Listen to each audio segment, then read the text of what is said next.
Chicken wings are a perfect food. Not the perfect food, that's still probably the grilled cheese sandwich, but a perfect food. Also, to my mind, they're utterly unique as no other food presents such a sublime balance of crisp skin and juicy meat. And of course, due to their bone structure, they deliver a deeply satisfying carnivorous experience.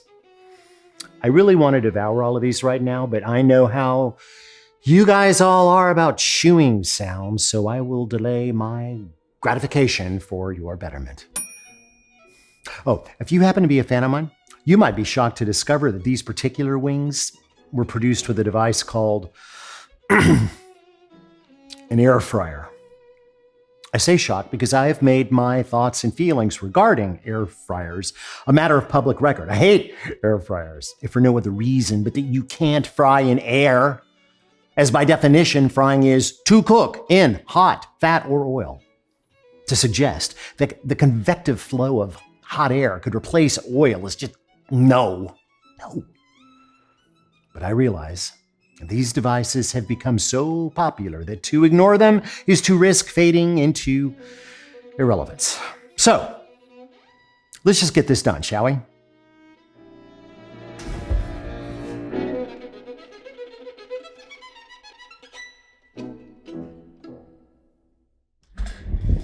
Regardless of an exact cooking methodology, if we hope to create crispy, tasty, hopefully golden brown-ish chicken wings using naught but the movement of hot air, then proper prep is key. Now, my experiments, as well as the trials of others, have firmly established that we must prime our wings with a powdery seasoning concoction that will not only bring flavor to the party, but will prime the surface of the wings themselves physically, so that they brown as quickly as possible in the comparably inefficient circumstances made manifest by air frying. Now, I have fiddled incessantly over the last few years designing just such a powder, and have arrived, I believe, at a very, very simple melange. We will require salt. No big surprise there. We will require baking powder, not baking soda, baking powder. Cayenne or cayenne pepper, ground. We will need a garlic powder, certainly. And we are going to need smoke powder, which is a real thing, easily procured from any number of reputable internet-based spice merchants. Hey, it's mesquite. That's fancy. Enough talk. We mix. Ah!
Let us now turn our attention to the avian appendages that are, in fact, the objects of our gustatory desire.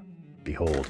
Now, you aliens out there, duly arrived on our planet, will notice that there are three specific sections to the wing. First, there's the drumette, named for the fact that it resembles a chicken leg in miniature. It contains the humerus bone. It's not funny. And a fair amount of meat and connective tissue at the end where it once connected, to the shoulder joint. Then there's the wingette aka the flat, which contains the radius and ulna bones. It's called the flat because it's flat. Then we have the tip, full of metacarpals and phalanges and whatnot. I don't actually eat these little guys, but they are a splendid source of collagen, and as such are always welcomed additions to my stock pot. I batch them up and freeze them. Along with necks and backs and things. Okay, also notice please that unlike legs and thighs, the wing is considered white meat because chickens don't spend a lot of time flying. So there's not a whole lot of muscle development here. It needs to be broken down by the higher temperatures or the moist cooking, required for those parts, like thighs and such. Although most megamarts will sell these in a convenient state of dismemberment, odds are good that the labor cost will be passed on to you as higher prices.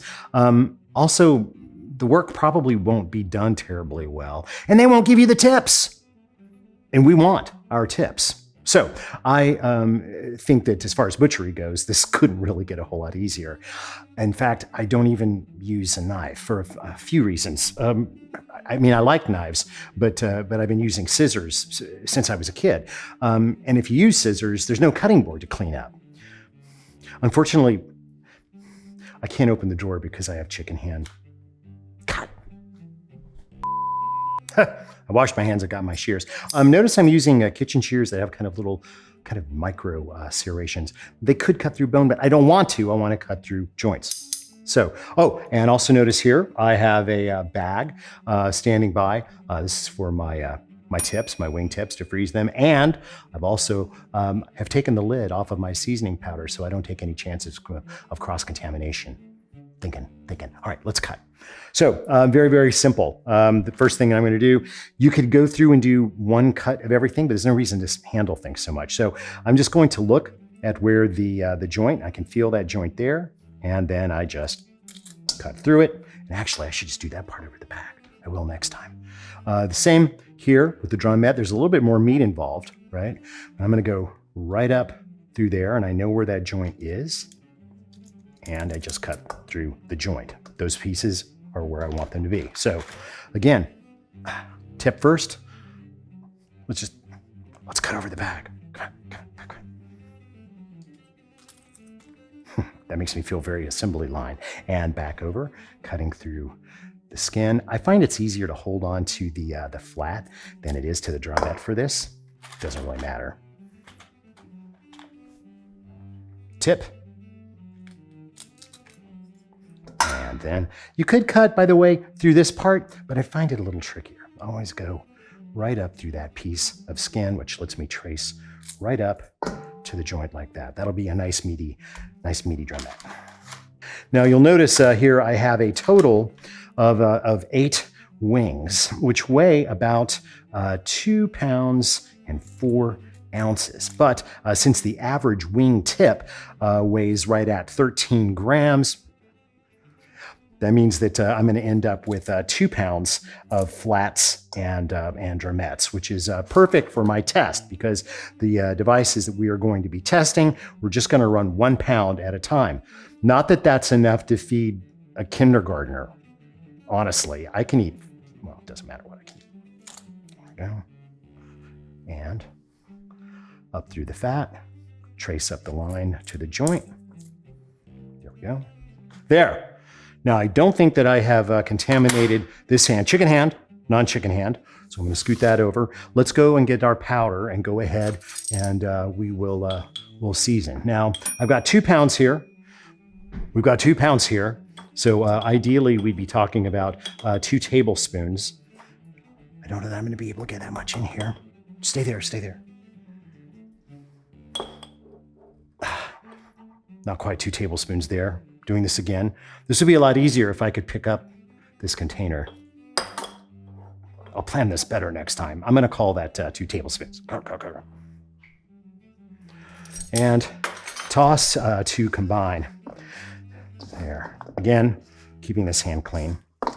Now there is a fair amount of salt in here, which of course is going to start to pull moisture out. And that moisture is going to create a micro brine, as I like to call it. Not a dry brine, No such thing as dry brine, is there? We've talked about this before. Hey, there's a lot of cayenne in the air.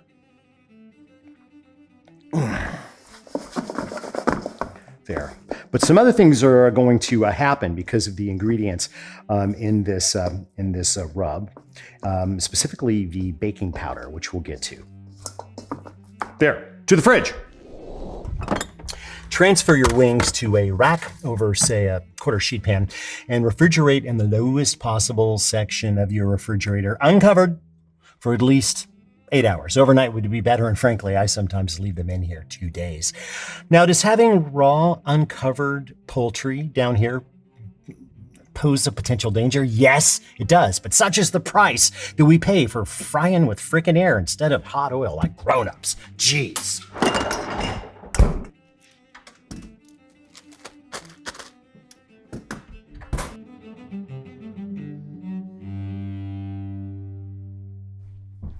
While we wait for our wings to dry enough to actually brown in the pathetically anemic wind whipped up by the average air fryer, let us contemplate a sauce. Now, although they may have reached their zenith in Buffalo, New York, the tradition of dressing wings with a thin butter-based and very capsaicin-forward sauce goes back much further. African-American chefs in Chicago and Washington, D.C., and then Buffalo long appreciated wings and often dressed them in vinegar or tomato-based mumbo sauces, going back to the 1940s. Going back further, heck, in 1854, the French chef Alexis Soyer wrote a recipe for deviled bones, in which wings and other bird bits were dressed in a mustard, cayenne, and black pepper glaze. My own sauce leans more towards the Buffalo tradition, and if I don't mind saying so, it's a hot one.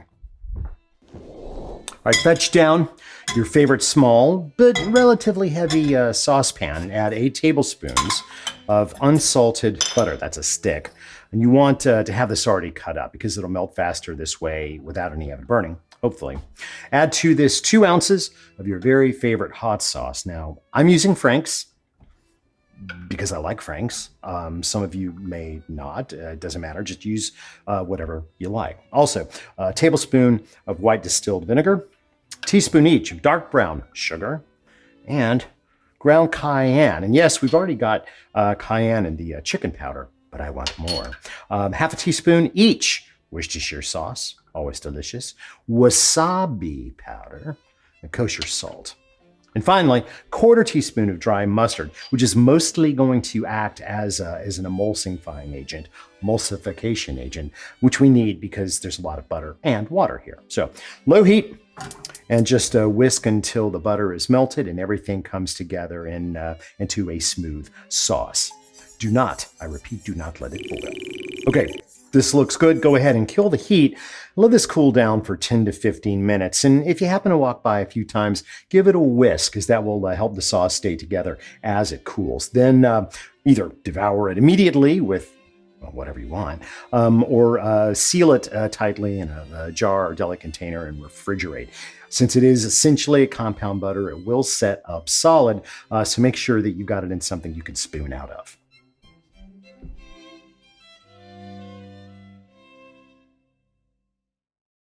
If you happen to live in the metro Atlanta area and seek a slightly used yet lackluster performing air fryer, drop by a thrift shop in your area, because over the last couple of weeks we've donated, at least a dozen of these things around town. In truth, my search for a specimen I could actually cook with and still respect myself in the morning has left me with just 2 options. And please understand, their presence here does not in any way an endorsement make. I also want to apologize for the strange camera placement. This is the only way that I can move between these, talk to you, and see what I'm doing at the same time. Okay, here we have the only drawer model that I can stomach. This is the 6-quart Cosori 9-in-1 Turbo Blaze air fryer. Turbo Blaze, folks.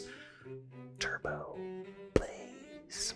It brags about having a 3,600 RPM fan speed and temperatures of up to 450 degrees. The Turbo Blaze retails, as of today, that is, for about $100, and it is adored by online reviewers and influencers, many of whom are no doubt driven by the sacks of micro pennies they're raking in from click-throughs and affiliate deals and whatnot. I cannot speak to this device's multitasking credibility because I haven't cooked anything in it but wings. Okay, over here we have, this is a great name. This is the Breville BOV900 BSS Smart Oven Fryer Pro and Convection Oven. That's the actual name, I think. It's kind of like English nobility or something. I don't trust any appliance that claims to be smart, but I do have some honest respect for this brand, as I have used and abused their toaster ovens for, I don't know, decades. And honestly, this is essentially a convection oven on steroids. It looks just like an oven. There's no drawer here. It costs about 4 times as much of the Turbo Blaze, but it also does about 50 times more stuff, as it is a very capable toaster oven, a device that I have long lauded as fundamental.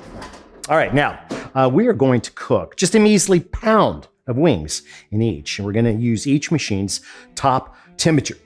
Top temperature, that's going to be 450 in the case of the Cosori, 480 in the case of the Breville. And we've decided arbitrarily on a 9-minute cook time because I don't want to wait 10 minutes, and, well, 9's my lucky number.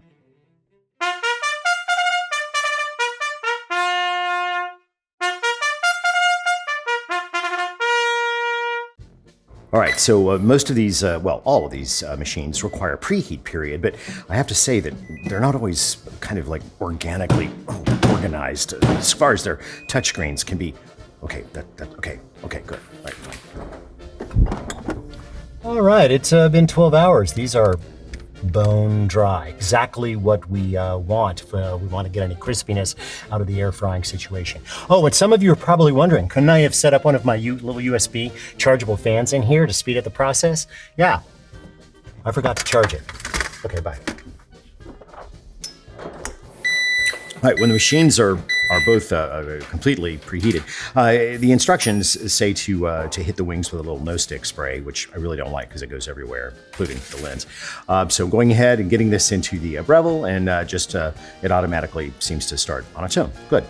And it's a little messier with this drawer model there. The screen, I'm not fond of. I don't understand. Oh, it's like Star Trek in here. I said just cook the. Oh, I don't. Okay. Yes. Okay. No. No. All right, that's not what it wants. Is it? I'm good at this. Yeah. Okay. And machine number 1, complete. There's some smoke, which is fine, completely to be expected with that much subcutaneous fat. And they look done. They look pretty crispy. Maybe not as rendered as I would have liked, but I'll accept that given the short duration of cook. Yeah, not bad. Okay, good. Yeah, let's take that. I'll eat that. And the drawer machine now done, and I think they may be a little browner than the ones out of the Breville. It's not bad. I just hate these screens. Terrible screens. Yeah.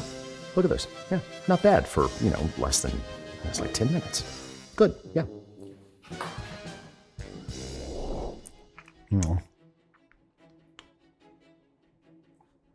Well, these wings aren't bad. Not bad at all. And to tell you the truth, I can't even tell which ones came out of which machine. But the problem with all these machines is they just don't get hot enough. And of course, they don't have the ability to move the wings around so that, they can be evenly accosted from all sides. Nope. No one has come up with a machine that does that sort of thing.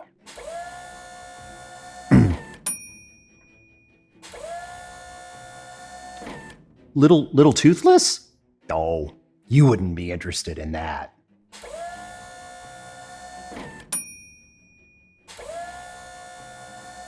I mean, it hasn't even been tested properly. Personally, I think it's way too powerful for its size. Probably not safe at all. But in case you're interested, this is what it looks like when 4 heavy-duty Wagner heat guns are installed to inject their output into a repurposed 24-quart soup pot enclosure housing a sealed steamer basket mounted to a drive shaft powered by a heavy-duty motor. If it works, this would solve all of my air fryer problems. Probably. Unfortunately, there's only one way to find out. Of course, I do have a couple of pounds of wings all prepped up and ready to go, so... Oh, come on, you knew I had another refrigerator someplace.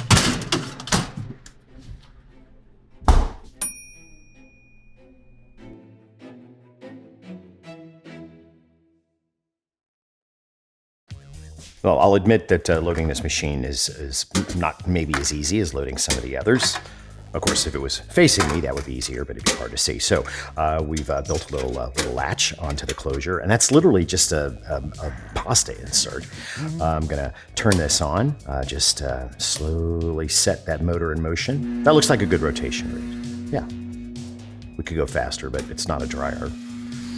It's not it doesn't need spin cycle, so to speak. Well, I guess all the cycles are spin cycles. All right, clamp everything closed and then activate the heat guns. And I'm just letting these go kind of at level 3. This isn't anywhere near as hot as they go. And I'm gonna give this, let's say 12 minutes. Maybe 15? No, 12. That'll be fine. A little bit of smoke starting to come out, so just, in case, because you just never know when you're testing equipment like this. Insurance people would like that. And we're right at the 12-minute mark. A lot of smoke. So I'm turning the guns off so they can go into their cool cycle. That's going to blow cool air into the machine for 3 minutes, which will help to kind of cool down the wings, stop the cooking. The outside of this thing is hot as, well, I'm not going to say, but really hot. And we'll turn off the motor. And let's have a look at what we've got here. Just open the thing, Alton. Come on. Hey, wings. Cooked wings. And look, they're actually even more done and more evenly done than out of either of the air fryers. Yeah, that's what I want to see. Again, extraction needs some work.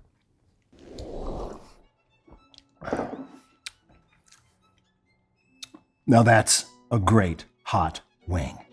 I guess we'll have to get the plans for a little toothless here up on the internet right away. As soon as we get it all past the lawyers and the insurance people, the fire marshal. See you next time on